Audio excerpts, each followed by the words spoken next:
CSB IAS అకాడమీలో IAS IPS coaching అనేది ఈ జూన్ నుంచి మొదలవుతోంది. ఎవరైనా సరే అడ్మిషన్ కోసం ఈ ఫోన్ నెంబర్ని కాంటాక్ట్ చేయొచ్చు. ప్రపంచంలో ఒక హిడెన్ ఎపిడమిక్ ముంచుకొస్తుంది. అదేంటో తెలుసా? Screen time. అందరూ ఫోన్లు, రీల్స్, వాట్సాప్ స్టేటస్లు ఒకటా రెండా అన్నిటికీ అతుకుపోతున్నారు. కొంతమందికి అయితే ఫోన్ ముట్టుకుందే తెల్లారదు, ఫోన్ ముట్టుకుందే నిద్ర పట్టదు. మన పిల్లల్లో ఆరోగ్యం పాడవటానికి కారణం, వాళ్ళ ప్లే గ్రౌండ్ మిస్ అవడానికి కారణం ఈ స్క్రీన్ టైం. పాత రోజుల్లో చిన్న చిన్న వాక్స్ కావచ్చు, స్టెప్స్ దిగటం కావచ్చు, హ్యూమన్ రిలేషన్షిప్స్ కావచ్చు, అన్ని అద్భుతంగా ఉండేవి. కానీ ఇప్పుడు స్క్రీన్ టైం వచ్చేసరికి మొత్తం నాశనం అయిపోయాయి.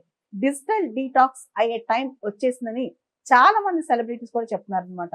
అసలు ఈ డిజిటల్ డీటాక్స్ అంటే ఏంటి, స్క్రీన్ టైం ఎలా తగ్గించుకోవాలి? మనకు తెలుసు చాలా హ్యూమన్ రిలేషన్స్, అది ఫ్యామిలీ రిలేషన్స్ కావచ్చు, వైఫ్ అండ్ హస్బెండ్ రిలేషన్షిప్ కావచ్చు, ఇలా రకరకాల హ్యూమన్ రిలేషన్స్ మొత్తం పాడైపోతున్నాయి. మొత్తం ఫ్యామిలీ ఒక చోట కూర్చున్నా ఎవరికాళ్ళు ఫోన్ పట్టు కూర్చుంటున్నారు. పాత రోజుల్లో బస్సులు ఎక్కినా, రైళ్ళు ఎక్కినా, విమానాలు ఎక్కినా పక్కనున్న వాళ్ళని పలకరిస్తూ హ్యాపీగా మాట్లాడుకుంటూ ఉండేవాళ్ళు. ముఖ్యంగా ఈ రోజులో బస్సులు, రైళ్లు ఎక్కంగానే ఫస్ట్ ఫోన్ చూస్తున్నారనమాట. ఇలాంటి పరిస్థితి వచ్చేసింది. అంటే ప్రపంచంలో చాలా పరిచయాలు రైల్లో, బస్సులు అయ్యాయి. ఇప్పుడు అది కూడా పోయింది. ఈవెన్ ఫ్లైట్ లో కూర్చున్న ఇంటర్నెట్ లేకపోయినా పాత ఫోటోలు చూసుకోవడము, పాత వీడియోలు చేసుకోవడం, అందరూ ఈ పని ఇలా అయిపోయింది అనమాట. ఈ డిజిటల్ డీటాక్స్ కాందే ప్రపంచం బాగుపడదు. ముఖ్యంగా చాలా మంది ఫ్యామిలీస్ లో కంప్లైంట్, ఫ్యామిలీలో ఒక మెంబర్ విపరీతంగా ఫోన్ చూస్తానో, విపరీతంగా చాటింగ్ చేస్తానో, ఇంకో మెంబర్ చాలా బాధపడిపోవటం, డిప్రెస్ అయిపోవటం, ఇలాంటివి కూడా విపరీతంగా జరుగుతున్నాయి అనమాట.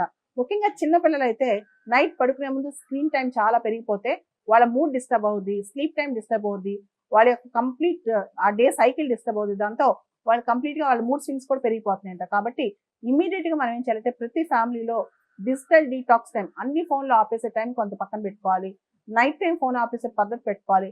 రకరకాల ఎలక్ట్రానిక్ గ్యాడ్జెట్స్ ఏదైతే ఉన్నాయో వాటిని పిల్లల చేతికి నైట్ టైం అందుబాటులో లేకుండా చూసుకోవాలి.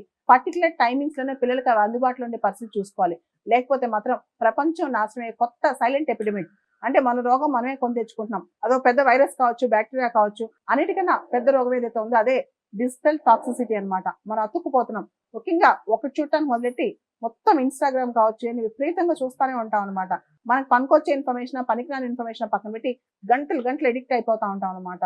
So internet de addiction, gadget de addiction, online games de addiction, ఇవన్నీ కూడా ఇప్పుడు కొత్త పదాలు వస్తున్నాయి అనమాట. కాబట్టి ఈ డిజిటల్ డి అడిక్షన్ మీద మనం ఎక్కువ ఫోకస్ పెట్టాలి.